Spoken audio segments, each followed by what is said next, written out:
Ramblations. Ramblations. Ramblations. Ramblations.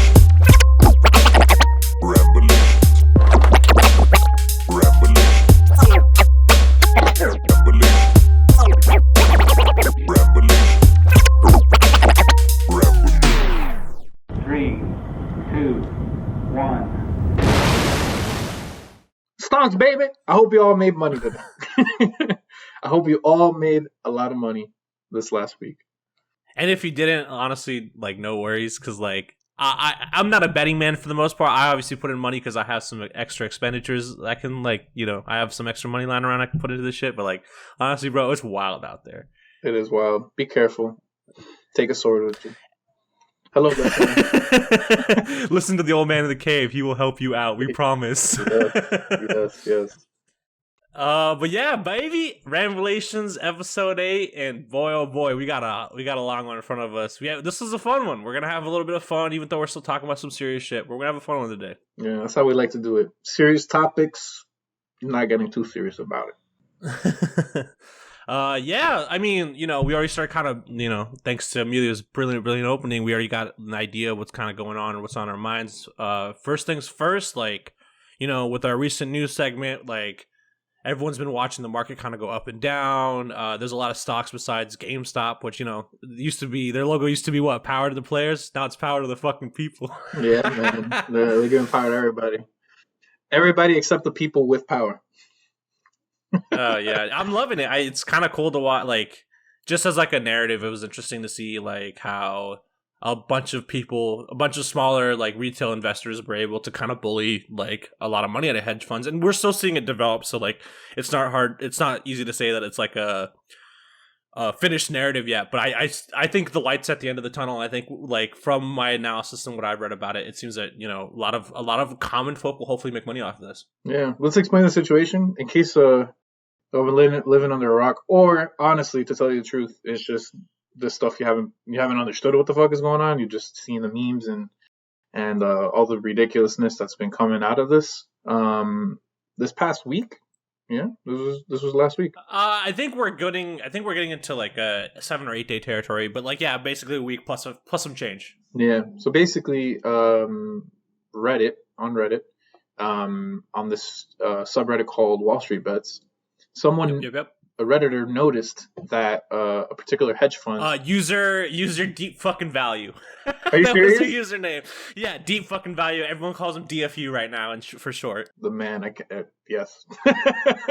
This will be in history textbooks. Have you seen this dude at all? I'm just curious. Have you seen what this person looks like? It's hilarious. No, I haven't. How does he look like? He's just the most like generic like white dude. And like the one image I saw of him, he's wearing a little headband. He's sitting in his little, he's like us. Like, he's just sitting at a computer. Like, hey guys, look, this is me. I'm deep fucking value. And you're like, oh my god, this is the normal person. Put him this next is to the Harambe. layman. This is a man of history.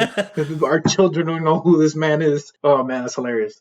Well, anyway, our man DFE, he basically made a realization he saw when looking into public information of how people are investing, that a particular hedge fund, the one in particular was Melvin Capital, I think. Melvin Capital was betting super hard on a particular stock, GameStop, was going to fail. Well, they weren't. Yeah, so they were doing this thing called shorting, which means that they were hedging their bets in the fact that it will go down in value. So what they were doing is they were borrowing a lot at a very low value, so it would up the value of it and then selling it back was what their scheme was. Yeah. However, they got out schemed. Yeah, dude. Deep fucking Value saw that they were trying to do this, just through public information, and then he posts his information on Wall Street Bets, which is, an open forum. Like, you don't have to have a Reddit account or anything to go on there. You can just look at what they have. And, this man's pretty good. Like, he had his whole Excel sheet up. He showed what his evidence was, and he was basically like, hey, you guys, like, if we throw our money into this, and he personally pumped in, I think his initial pumping in. So I guess I'm not sure if he was actually an average person, but he put in $3 million initially. I think something like that. So he ain't that average, but he's at least average compared to all those other people. Yeah, because this is when we talk about hedge funds, we're talking about like There's Billions. billions and billions of dollars here. Yeah, big B. Yeah. The big baby. So yeah, he basically made this observation, put it up in public forum, and basically people organized. They organized and they're like, all right, they're betting against this with their shorts. Like, let's all buy the damn stock.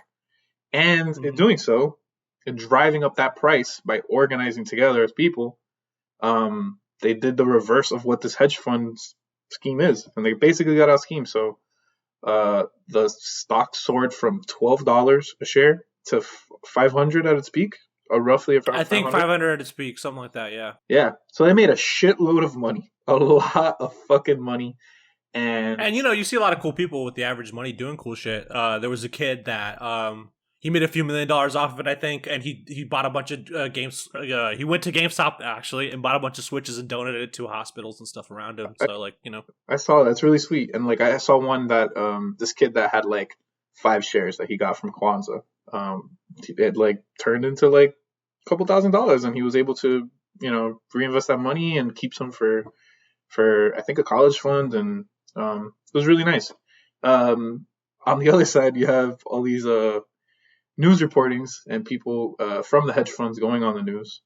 These billionaires basically crying, literally like straight sobbing, groveling, just groveling, bro. And and you know what, like, I actually looked this up out of curiosity, just because I was about for other issues. I think we in terms of income, me and you actually fall on like the this is kind of weird, but we fall in the upper 30% of Americans. So like we're in the 70th percentile of people that make money with our salaries, because we're paid really similarly. And so like, it's nice to see people that don't have the type of opportunities that we have, and to be able to maybe secure a path to those type of opportunities, or maybe even like, just in general, like we were finally able to have like a realistic Robin Hood type moment where people were able to band together and take some money away from these people that have, who themselves have been manipulating the market for so long. Yeah, regularly as their business practice. And it's really fitting that a big platform in which this happened on was called Robinhood. But not fittingly, in a Benedict Arnold type of situation, Robinhood and also other platforms like Webull and I think Ameritrade also did the same thing. But basically, they stopped letting people buy and sell. They stopped the movement of those stocks. They stopped supporting those stocks. I mean, even more heinous. Robinhood reportedly might have even. I don't want to say because it didn't happen to me personally, but I have heard reports of them selling people's stock without them authorizing it as well. Yeah, I saw the same thing. So it was a really tricky situation, and people are probably going to go to jail.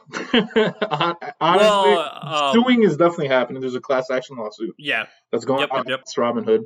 But real talk, man, like selling someone's assets without their permission, like for them, that's got to be illegal. Someone's going to jail. Someone's going to jail, man. I don't know if you heard about this, Emilio, but I think as of today, I heard that the Robinhood CEO might have to testify in front of Congress or something. I'm not sure exactly if that was the word testify used, but I heard that he might be in front of some type of governmental body to talk about this. Honestly, like, because it's going to set a precedent, right? It's going to set a precedent. What it showcased to the common man is that the system works and is rigged specifically only for certain individuals, and on the individual level, you're not allowed to play by the same rules. And I think my favorite meme that I saw was a lot of people being like, "Oh, so you know how everyone's always telling all these billionaires are always like, yeah, if we give you money or whatever." Especially people are always using like the stimulus values, like, "Oh, if you got your $600, yeah, if you got your stimmy, you should put it into money. That's how you make more money." And now we're doing it, and now those same billionaires are the ones that are upset that we took their money now. Yeah, it's all good, bro. That money will trickle down. It'll yeah, exactly. Yeah, I mean, they should just pull themselves up by their bootstraps, like whatever, like not a big deal, right? Cut down on avocado toast, and you should be okay. Just save some. You're fine. Yeah, your rent can't be that bad, right? Like, whatever. Anyways, we'll probably, I mean, I'm not sure yet because I think we're still waiting for the narrative development, but I wouldn't be surprised if you come back to the story in the future for maybe like a fuller length episode or something. But we wanted to touch upon it because it was kind of cool to see. And it's like, honestly, a very interesting narrative for the world in general. Yeah. Great, interesting start to 2021. It's only January, people. Actually, Dude, it's the February, first month of finally. January is like the first month of 2021 is so wild. I mean, obviously, like compared to the shit that went down in 2020, like I think things are probably better. I don't know, it's hard to say, but like first week we had an insurrection attempt. A new president gets sworn in right after that, and like all this other shit goes down, and the market starts popping off. The first month of this January was insane, just insane. It's some shit. I don't know. We got the rest of 21 to see to see what it goes. All I know is that we're living in history, folks. I don't know. Write your movie scripts. This era is gonna be full of nostalgia. Dude, I can't wait. Someone has to be. I heard there's already a book deal, or that somebody's already working on a script for this GameStop thing. I heard. I hope so. The Wolf of GameStop. Fucking. I saw a meme with that too, man. Leonardo DiCaprio, like in a GameStop like uniform, like super good. I think my favorite meme, just because we're talking about it, was like they were like, oh, the future of GameStop, and it's just a GameStop with a bunch of Lamborghinis outside. Everyone's walking in, like everyone's like, oh yes, here's your fresh caviar today. Oh god. Or like walking in with my 5 shares of GameStop with a cigar in my mouth, demanding that Garfield gets added to Super Smash Brothers. Like, I don't know. I mean, that's the culture that good got luck us to where those. we're at. I mean, good luck to those people, and I hope that like it really works out for them. And I hope that the squeeze works out perfectly. But again, developing story. Anyways, kind of going back to what we know a little bit more about in terms of like the game industry. The big giant Google has finally fallen a little bit, huh? And if people aren't aware, Google has been pushing this type of technology, a platform actually, called Google Stadia. Google Stadia was touted as an online video game console, basically, where you log onto the internet and using your high-speed internet access that everybody has access to. Everyone in America, right? Everybody. You'd basically log on and through the cloud, be able to use Google servers to run your video games, and then be able to play them on literally Google Chrome. You could play AAA games. And I mean, I'm not gonna dumpster too much on the technology because I think it's mostly an infrastructure problem, especially at least in America and probably in a lot of countries around the world. But like the technology itself, probably from what I heard, actually works decently if you do have that decent internet connection. But like when your market doesn't exist, when you don't have enough people on that infrastructure, who gives a fuck? Yeah, it's one of those things that probably is just it's a great idea just ahead of its time, maybe. Yeah, potentially. But basically, it was a bet that Google made, very expensive bet, and they set up 2 video game studios. I forgot their locations there. I think one was in Canada. I would assume they're in California, or I would assume they were California, but I'm not. I don't know either off the top of my head. They set up 2 game studios, and those were shut down without releasing any games, as they changed their business plans. Over 150 game developers lost their job. Either was it yesterday or the day before? Yeah, they took a bet, and it impacted bunch of devs, which is sad. Google has stated that they're going to be trying to find other positions for them within, the grand company of Google, the game developers. So we'll see. I don't know. Just commenting on that kind of like, I know that programmers like me will have, and maybe even producers like you will have a okay time finding a job inside of Google, but like, I'm worried more about like narrative people or maybe artists or like concept people or game designers. Like those are the things I'm really worried about. Like it's nice of Google to obviously, they're doing their part in trying to get these people onto other jobs or whatever. But like what happens to these other people that might not fit within Google's current business model or whatever. So, if you're out there, you have a game studio or something, like we hope that you can help someone out. Right. Yeah. Reach out. I don't know. Our hearts are out too. We've all felt that at one point or another, even in our young career that we've seriously. personally have had. We've already felt it. So our Because hearts out me and to you you. have survived a number of layoffs at this point, right? Yeah, man. It's a thing in the games industry. Massive layoffs. It's rough, and it's not something that I wish on anyone to experience. But the worst part about it is that most people in the games industry will experience this at least once in their career. And it's definitely part of the game dev cycle, or like not even the game dev cycle, but the game studio cycle that I wish would be better taken care of or looked after or changed entirely if possible. Yeah, yeah. There's talks. At least there's been a movement to unionize the games industry. Games industry currently has no union. And yeah, there's nothing established. So there is a movement to try to unionize, to try to find some common like practices and workers' rights that are unique to the games industry. We're just not there yet. And while that's a massive L in terms of the game industry, there's also, on the other hand, we have a studio that we both are integrated to, which is I would call a W, which is is it IO Interactive? Yeah, IO Interact. Yeah, IOI is how they shorten it, so it always throws me off. But IO Interactive, the guys behind the new trilogy of Hitman games, they finally released Hitman 3. Also, apparently really awesome. I haven't gotten a chance to play it yet. I'm definitely gonna check it out when I get a chance, but their more massive W is the fact that this Hitman game came out after they split off from publishing with Square Enix, because I don't know what was happening there, but they obviously, whatever, their businesses weren't aligning, so they split. But it looks like this is a massive success for them. But the doubly massive success is they were able to secure the license for the James Bond IP in video games, which I think hasn't gotten a good rap in a while, to be honest. It really hasn't, man. Like I think the latest entry into a James Bond game that I saw was a remaster or like a reimagining. What do we say? Remake. We talked about this in another episode. A remake of GoldenEye that came out like on the Wii, and it did really bad. Yep. It did really bad. But yeah, huge win for IO, I would say. And honestly, like I haven't played it myself, but just seeing the type of gameplay and just how successful of a formula that they found with Hitman, and being able to I don't know, to anticipate a studio to take those lessons and put it into a beloved IP like James Bond, that's going to be awesome. They have this. I played. Hitman 1 was on Epic Game Store. Like it was one of the free games they had for one of the weeks, and I downloaded and took a try for it. And I played like some of the older Hitman games. I played Blood Money a long time ago, and I think that the way they like their systems and the kind of way they organize their gameplay and stuff like that, I think is going to be really successful. And I think it's the right type of studio to tackle the James Bond IP. Yeah.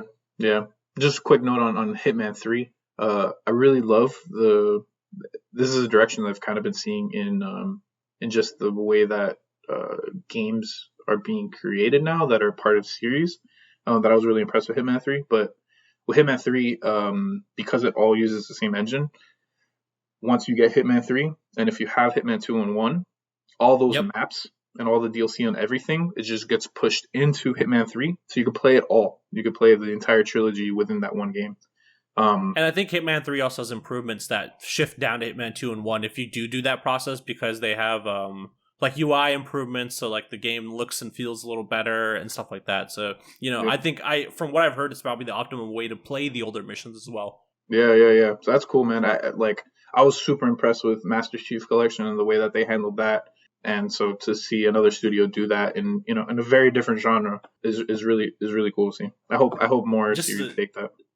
Just a quick sidebar. Do you know the original like pitch for that? For the like, how this is turned into a trilogy at this point, but they were actually, from what I heard, is they were going for a games as a service model originally. Actually.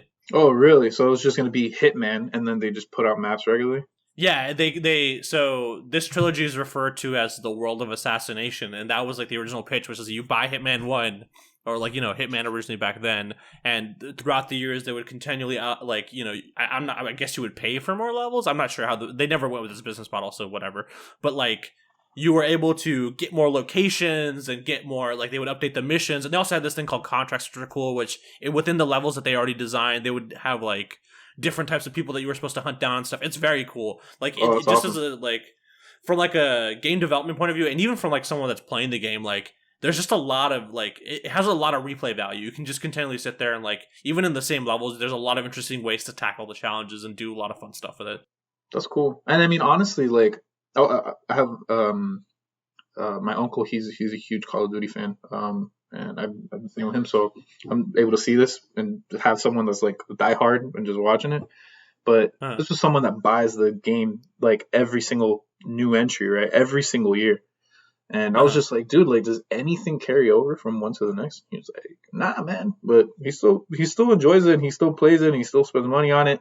And it's just like I was telling him about how Master Chief Collection, you could basically jump into matchmaking, and you're like, yo, like I'm gonna play Halo 1 this game, and then the next game is gonna be Halo Reach, and then I'm gonna play, some Halo 2 and some Griff Ball next, and whatever. And it's like, I don't know. I hope that what Hitman was able to do, and still releasing new entries, so that the studio themselves is able to, I don't know, have a business model where they're able to get a large sum of money, and be able to sustain themselves with that, while also releasing content that is going to be part of a larger games as a service, like a trilogy. You know what I mean? Of a games as a service. I don't know. I think it's an interesting business model. I see it as both a benefit to the game studio themselves as well as to the consumers. So yeah, I don't know. I hope to continue seeing it. I think we should. At some point we should probably do a breakdown of games as a service as a model. I think it'd be an interesting episode. Doesn't matter. We'll get to it. Yeah. Let's move on to what we're actually here for today. Yes, sir. Ramblations. So, we have a new president in the United States of America. That's right. Mr. Joe Biden. Mr. Joseph Robinette Biden. Junior. Oh, really? He's a junior? I didn't know that. He's a junior, yeah. Wow. And we were thinking, dude, what if a game developer was president? Like, what would that look like? We've been seeing different, people. We've been seeing a lot more diversity in politics, and I hope to continue seeing even more diversity in politics. I mean, I think that we talked about this prior to recording this episode, but there's this idea, I feel like, out there where people are like, oh, you have to be like a certain type of person to be a politician or some shit like that. Or like you have to be in the game for a while. And obviously that is a path to take, right? Even in game dev, there's different paths to becoming a game developer, whatever, right? But I think that, especially in the modern world, about like with the amount of information out there and in the current political environment in America, like we've seen that a lot of different individuals, doesn't matter what background you come from, you can still participate. And I think that should be always true, right? I think that we've seen how a lot of individuals from very diverse socioeconomic situations have been galvanized, especially during this last election, to participate in at least the civic duty of voting, if nothing else, right? Yeah, for sure. And felt empowered that they are making a difference. And those that thought like, yo, like, were even so much empowered that they were like, yo, I want to be one of those people that are in that room. I want to be one of the ones making the discussion. Like, I don't know, a lot of people harp on AOC because she was like, oh, like, you're a bartender, what happened? But it's like, one, like, is she doing a good job? And two, it's like, yo, like, she was someone that was empowered to represent her community. And in doing just so, that once.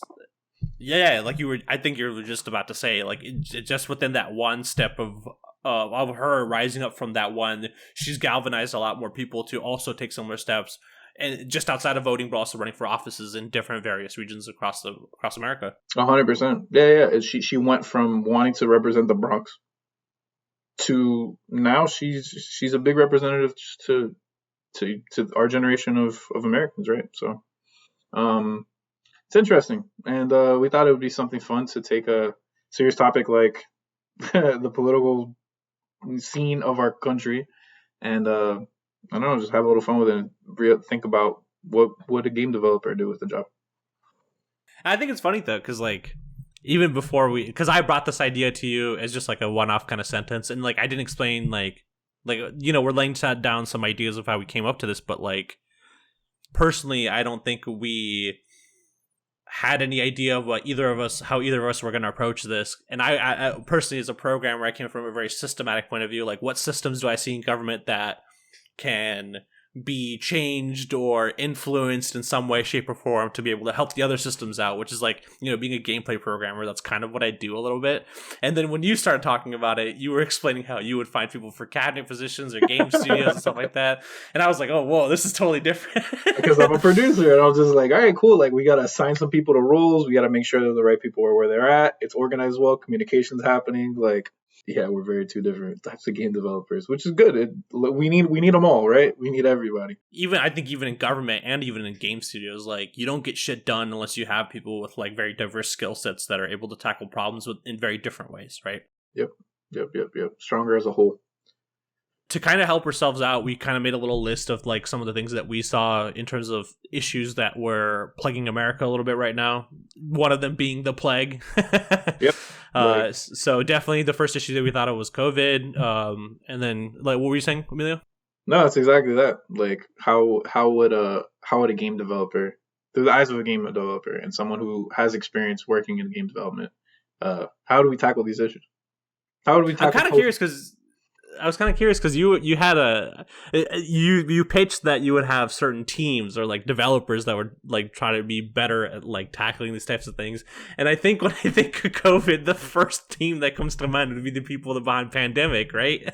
Dude, yes, yes, 100%. The people that did Pandemic, and it's like, that was it? Oh no, this was a different game. Plague Inc. Plague Inc. was Plague Inc. Well, Pandemic's the board game. Board game. Still great. Yeah. Still a great game. Honestly, like, and basically what I'm getting at is that Plague Inc. is a flash game. You can get it on your phone. Please, people, check it out. Check that shit out. Except if you live in China, because they took it off in China. Huh. But because of the pandemic. But basically, these are games that, simulate what a pandemic does, but like on a very high level view, so not on the individual level.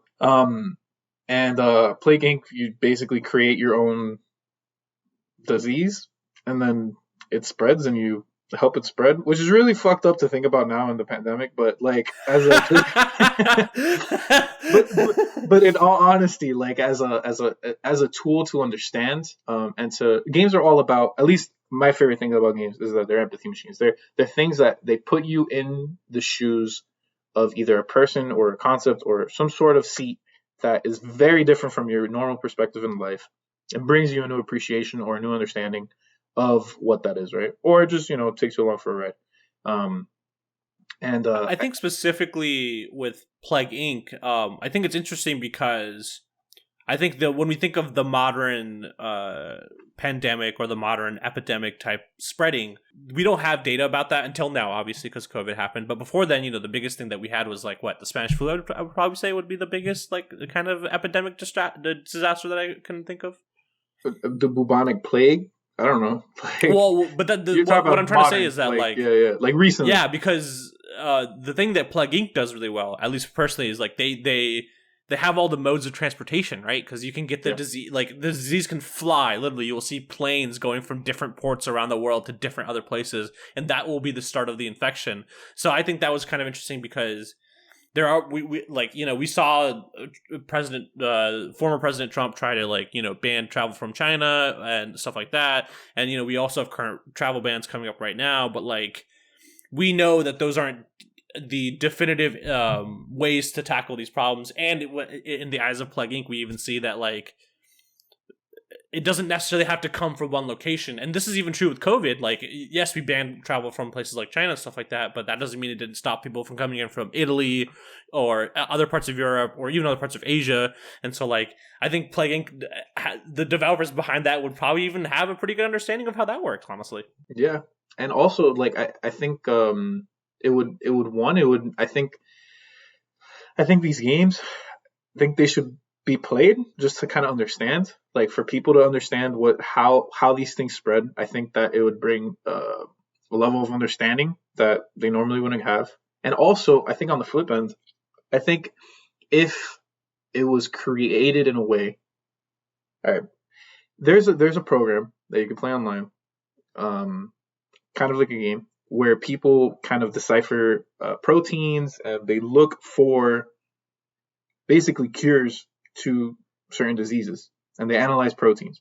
And it's this game that you can go on, and it's real data, and all that data that is being sent out to people to just do on their own, that has to be done manually.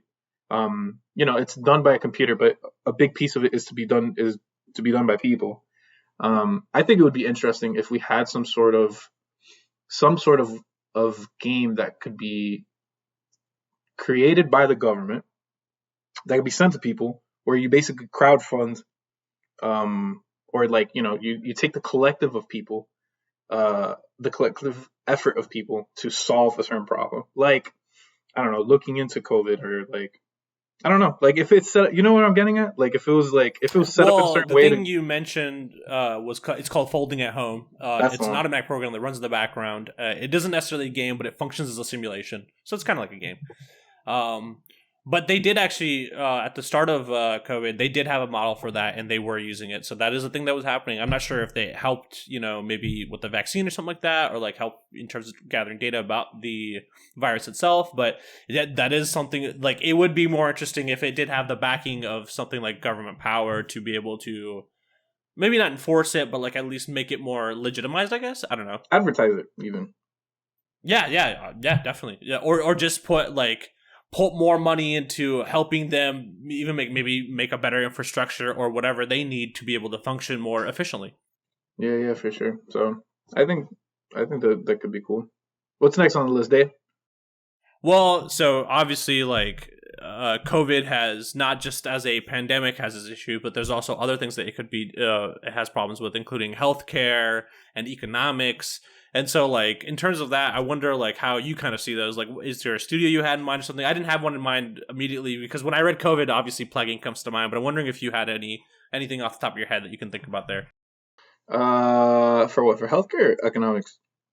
Either one. Take your pick. Healthcare. Well, I think both of them, in a way, are very, how do I say it? Tied. They're very tied. They're very tied. They're very intricate systems. They have hand in hand issues. Yeah, because I would say the main issue with healthcare in today's America is an economic issue and a logistical issue, right? It's a fact of how is it getting funded, and how are we getting the best healthcare out to people. Like there's parts of like rural America that, like, we got charities, like we have NGOs coming out here to help out people, communities, because they're sick, like in the United States of America. And I mean, I don't know, Andy. I as much as NGOs are cool and stuff like that, sometimes I have a little less trust in Andy NGO than I do in Andy government. You know what I mean? I mean, yeah, personally, right? But still, just in the fact that we need a charity to help out people when we have access to all of this. I think it's a logistical issue. I think it's an issue of how is it getting funded, and who has access to it, right? So and on the same flip with economics, right? It's just it's a structural what my mind. So obviously, trying to churn through all the games that we probably experienced, growing up, to try to figure out what developer would be, maybe have information about this. The first thing that comes to mind for economics and healthcare, obviously had some silly ones like Surgeon Simulator, but that's just silly, whatever. Yeah. But like any of the Tycoon games. I was literally thinking Roller Coaster Tycoon, bro. But it's just weird to think about governmental healthcare tech. Hey man, you got to think about the fact that Roller Coaster Tycoon was, hold up, I want to remember this dude's name, Chris Sawyer. Chris Sawyer was the original creator of Roller Coaster Tycoon. Roller Coaster Tycoon was an extremely popular game in the early 2000s, and it was created by one dude in what's it called, in assembly, which is known as a low-level programming language, which you can explain this way better than I can. modern game development uses higher level game languages, or sorry, programming languages like C# and C++, which like they put like between you and your computer, or like whatever you're using to play your video game on, it creates a layer which we can talk to it and allocate resources and stuff like that. Assembly is more like you're doing it by hand. Like there's no system for you to be able to tell it to do that for you. You literally have to go hand by hand and be like, this resource for this thing, this resource for this thing. So yeah, a man did that for Roller Coaster Tycoon. The whole game. One of the most system heavy games that I can think of off the top of my head. There's so many things going on in that game in real time at all times when you're playing it too. Like it's insane. So yeah, I mean, if we're gonna pick someone that like knows how to deal with not only just money, but like how to deal with the systems. Yeah, the logistics of running a hospital or healthcare. Like it makes sense to have one of the tycoon people out there doing it. Yeah. But like the Factorio people, Factorio is a game about like literally creating like a factory in space, right? I haven't played it. Factorio, I think it's on a different planet. It's basically, but like it's one of those games where you have you want to take a bunch of automated systems to be able to generate a result. Usually it's making money, obviously, but it's usually baby. You're doing in terms of economics and like healthcare, I think it's like those are the two people that I can think could come to mind. yeah, and it's exactly for that reason. It's not it's because it's logistical issues, right? Some other issues we got here. We got student loan debt, which is a little bit of economics. So maybe those maybe the fellows at the Tycoon Studios can help take care of that one. I want Hideo Kojima. I want Bro, Kojima I don't know, man. Slice through the student loan debt. Dude, if Death Stranding has taught me anything, he knows more about the dividedness of America that some Americans do. That's all I'm gonna say. Yeah, bro. Yeah, Hideo Kojima gets it, man. He gets it, and he has such a way of letting you know how ridiculous it is while also keeping you in awe. But for things like, let's see here, for like the environment though, I mean, I guess like who would I don't know, like, well, okay, let's see. When we think about the environment, we have things like global warming, and preserving that, but we also, I think this also involves like resource extraction and like learning how to. Ooh, I got one day. Okay. The Civilization team. So I thought about that. I thought about the Civilization team, and I feel like it's like too lazy of an answer because I feel like it's like a catch-all. Do you know what I mean? Yeah, that's true. I was like, hey, you want to run a government? These guys. Sid Meier. Because yeah. I think it's funny though, because like when you look when in the past when I played things like Civilization, they didn't have healthcare and stuff. Like they had like they had civilian happiness and like things like that. Like I guess like, you could group that under mental health, but like they didn't like it didn't tell you that your people were dying from a plague or something like that. It was just like everything's going good. They got global warming now, though. They got global warming. Yeah, now. Civ 6 had the DLC. Yep. So maybe they're the ones. Maybe they're the ones to deal with the environment. Also, I think just in general, like I feel like environment artists. I think like people that appreciate what the environment is and like look at it in a certain way. Like there's a studio out there. It's on the development side rather than like on an actual game development studio. Yeah, exactly. They're called Quicksilver. They were recently attained by they recently bought out by Epic.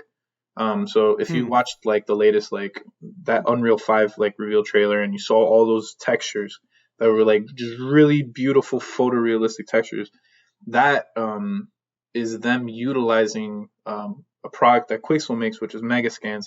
Megascans, what they do is they do photogrammetry, where they send teams out to different ecosystems in the world and have them take these scans so that you can get real photorealistic textures on your games, and it's part of the Epic like engine that you can just go in there and use these textures in your games. And I feel like the eye that those people have on what our Earth is made of, I think would be really interesting. I mean, like, just from like my experience with talking to other artists and stuff like that, like I think I think a lot of artists get a bad rap from the general public for not knowing things, but that's totally inaccurate, because to like make a character or even make a world, you have to have a lot of knowledge about what goes into it, especially at an anatomical level. Like, Oh yeah. they're like, the reason that like creatures look good in video games is because these people understand how bones and shit work for different types of creatures, and how like they come together to make a creature feel like an actual existing being of some sort. You know what I mean? Yeah, for sure. Yeah, throw one of them and throw a character artist into the healthcare team. Oh yeah. So one of the other issues we had is, and kind of going back to what we were talking about in the recent news segment, was about like the kind of the buck wildness of what's going on in the stock market, and like obviously we know the government's going to step in on that, but I'm wondering like who's our guy, who's our team that watches the money go burr, who watches the economy go up and down, you know? I don't know, man. Honestly, like I feel like in today 2021 I feel like that person is very different from 2022 and before. Have Monopoly guy, you know, fucking penny. Have the Monopoly man from before. But shit. Today is a very different individual than before. Fuck, that's good. Yeah, I mean, the previous cabinet definitely had the Monopoly guy running the stock market, so we're gonna have to boot him and find someone new. So we still have to figure out who we're gonna have to hire for this baby. Yeah, bro. I don't know. Oh fuck, that's good. Who do you feel is the game developer? Like on Twitter. I got it.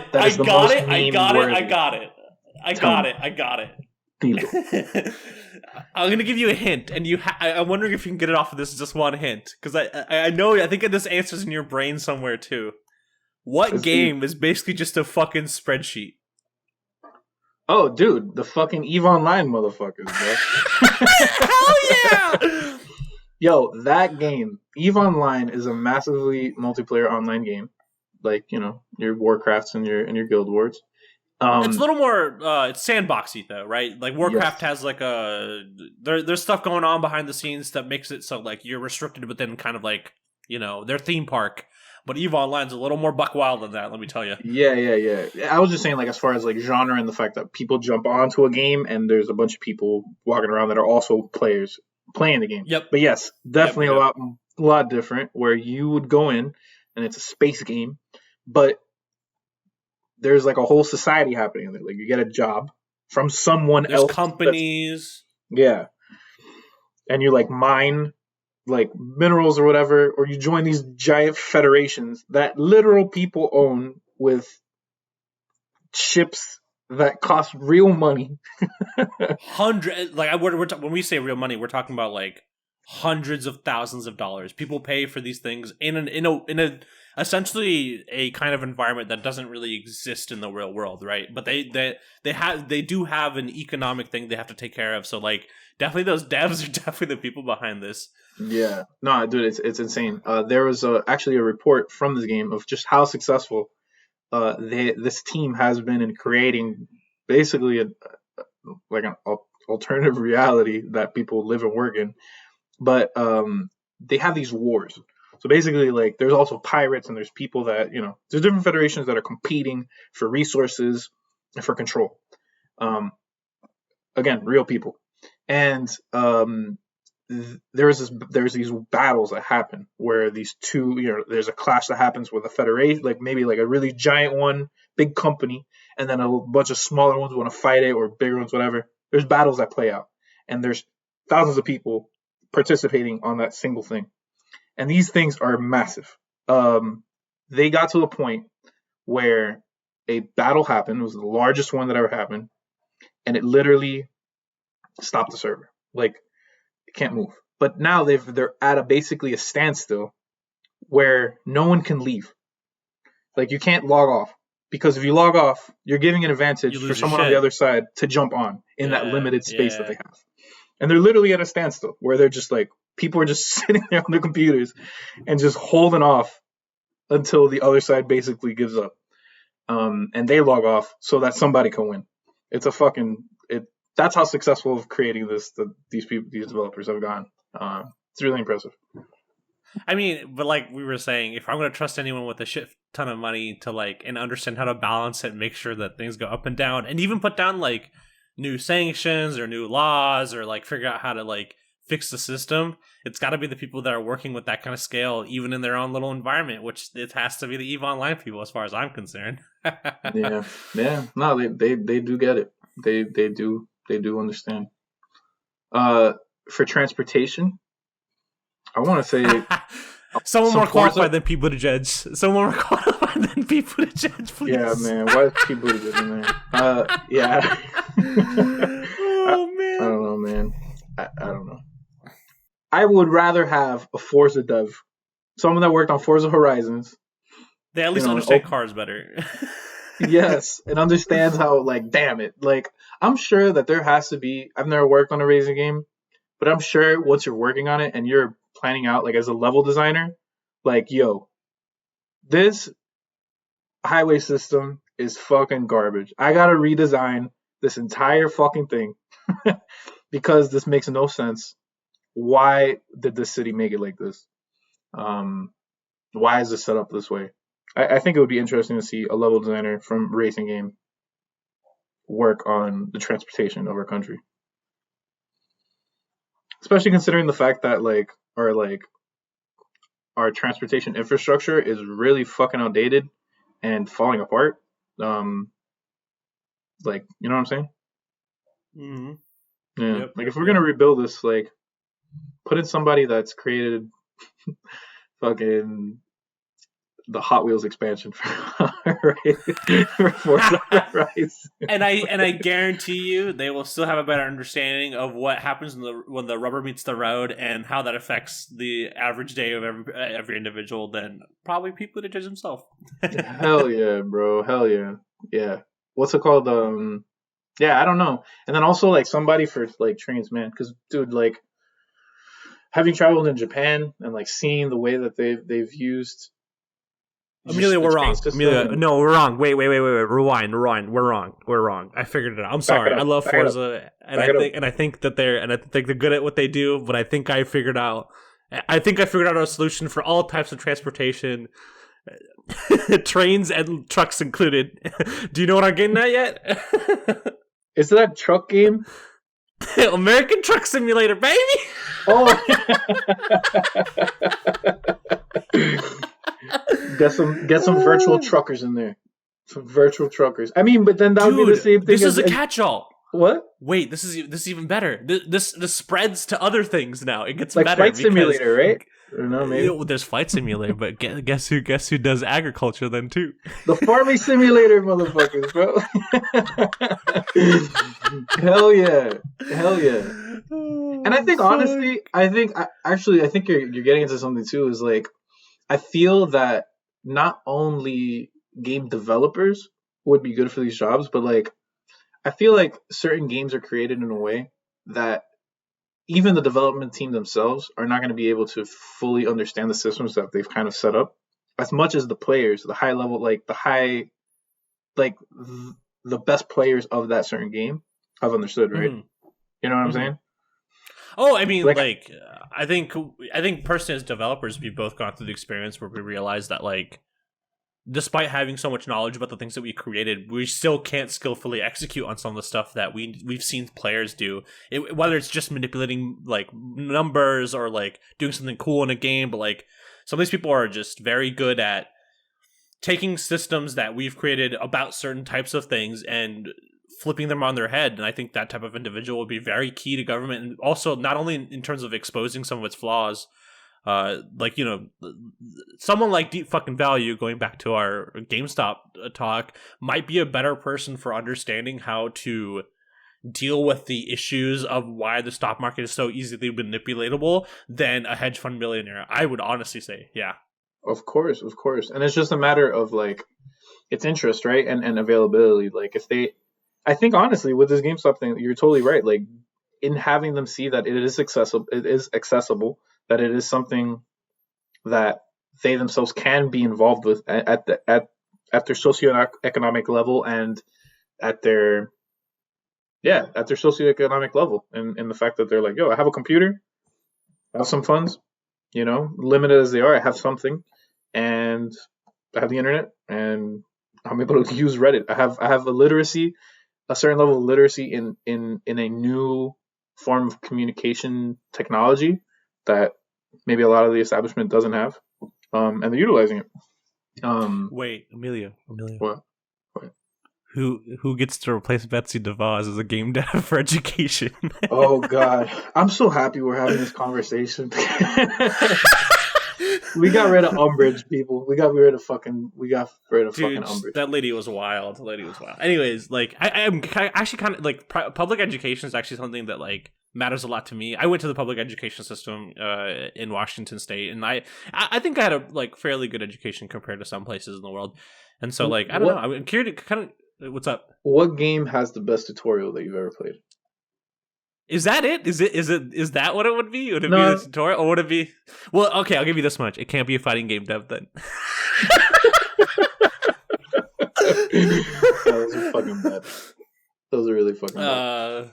And it can't be one of those spoon-feedy devs either, right? It can't be the ones that are just like, hey, here's the thing, go do it. It has to be something in between. They have to have that, I think the golden thing for tutorial is like having the mix between giving enough knowledge to somebody and then also letting them explore even within the tutorial to learn, right? Like that's who's gonna be the key player here. But I can't honestly. The tutorials are. I got it. It just came to my brain. I got it. Go. What game is just a tutorial? Think about it, Emilio. What game is just a tutorial? The whole game is just a tutorial. It's a puzzle game. We all love it. We all know what it is. What? A game that's just a tutorial? Think about it. I know you know the answer to this one. I know, because it's been shoved in our face before, multiple times. I'll give you. Okay. It's Portal, dude. What? Portal. It's Portal. You're totally fucking right. Portal. Yes. Yo, literally, yes. Like, the whole point of the story of the game is that you're in a fucking tutorial, and you're literally learning as you go. Hopefully we won't subjugate these kids to like the consequences that come from failing in Portal.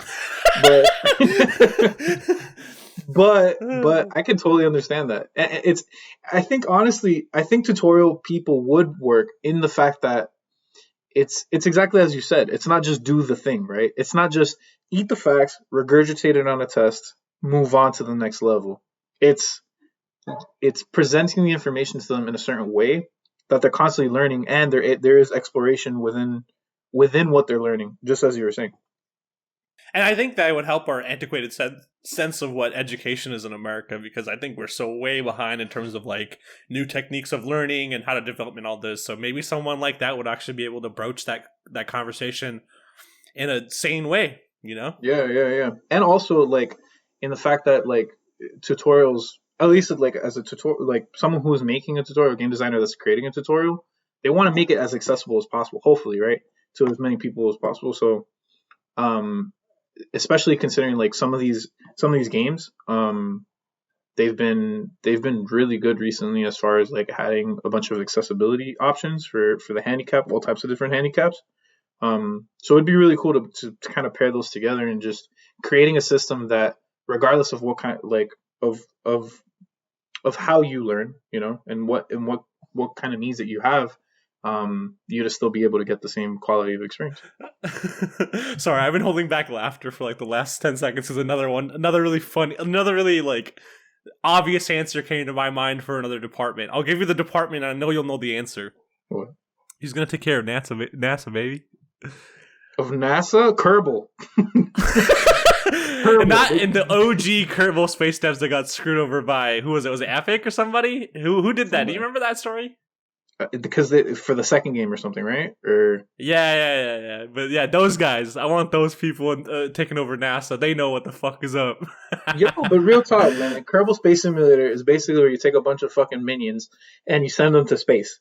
And you have to, and like in terms of like a physics simulation, like obviously when you're doing physics and stuff like that in video games, you have to fake a lot of shit to make it feel good, especially. But like these guys, like they have an understanding of materials. They have an understanding of like friction and shit. They have an understanding of like gravity. Like these people know they got their math about them, if nothing else. You know what I mean? Yes, and if they could send minions, we can send people. Oh fuck, Oh, dude! God. I thought of that. I could not stop. Like I wanted to say it immediately when I had to. Beautiful. Beautiful. All right, cool, man. Well, I think at the very least, I feel like game developers and game players will bring a very different perspective to the United States politics. And you know, like, kind of going back to like why we had the thought personally, and why like we're bringing it to you guys is obviously it's a fun thought exercise, and it lets us like have a little bit of fun, especially with politics, which we haven't had in a little while. I feel like, but I wanted to emphasize the idea that like anyone can have any set of ideals and be involved in trying to bring those ideas to light. And yeah, like obviously you get a lot of fringe and craziness and stuff like that. We've seen it everywhere, but like if your politics can be as simple as I want to feed poor people, and I think that's a political stance that actually needs to happen and is a viable political stance for you to stand on and run an office and stuff like that. So those people out there that like, you know, this is for you if you're worried about like if you think you don't have a position in those types of things, or you feel like your stakes don't matter or whatever. I would say, hey man, like you should still give it thought, and I think you have a lot more to say and a lot more on your mind than you might have thought at first, right? Yeah, definitely. There's a position out there for you, and you know, just hone in on what you really care about, and see how you can help, either in your local government or maybe you have your aims higher. And local government is where way more shit happens, especially stuff that affects your daily life than, you know, big boy federal government. Yeah, definitely. Anyways, dope shit. Should we? Let's roll into dope shit to check out. Ramblations. All right, my dope shit to check out. So we are now recording this episode on the 2nd of February, and it is now Black History Month, the month of February. Was watching a couple films yesterday, and one film really that I watched last night really struck a chord with me. The movie's called American Skin. Don't want to spoil too much on it, because basically a big premise of the film is it happens a little. It's not in the very, very beginning of it, so I don't want to spoil too much of it. But basically, it's a movie about a father who experiences a tragedy where his son dies from being stopped by the police, and it goes. I think the film does a very good job within the structure of a drama to basically showcase arguments, from different perspectives. You know, like, where are the police coming from in this situation, and how are minorities coming?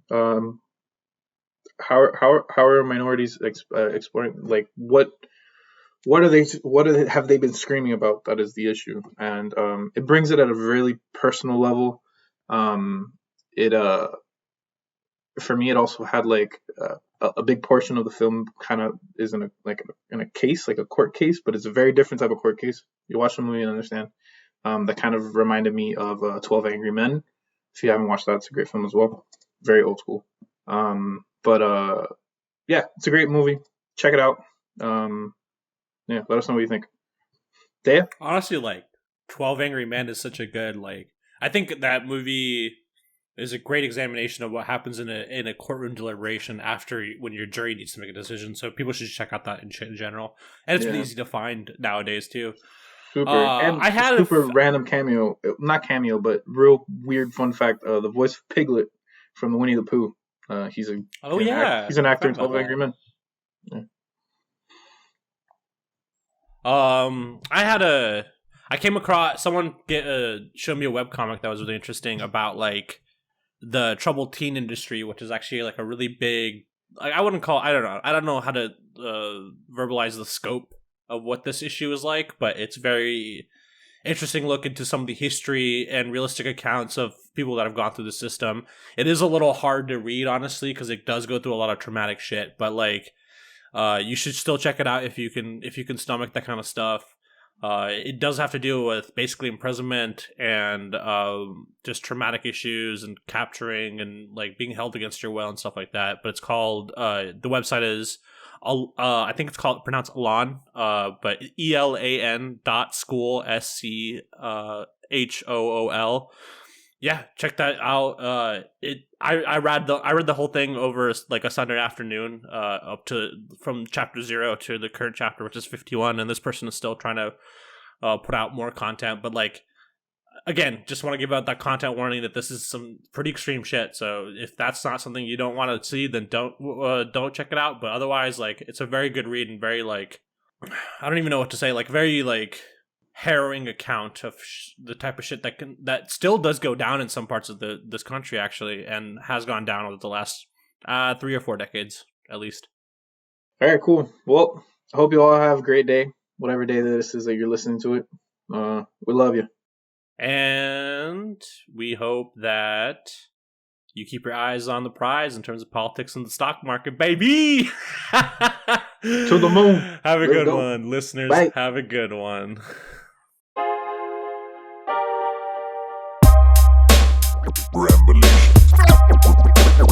Ramblations.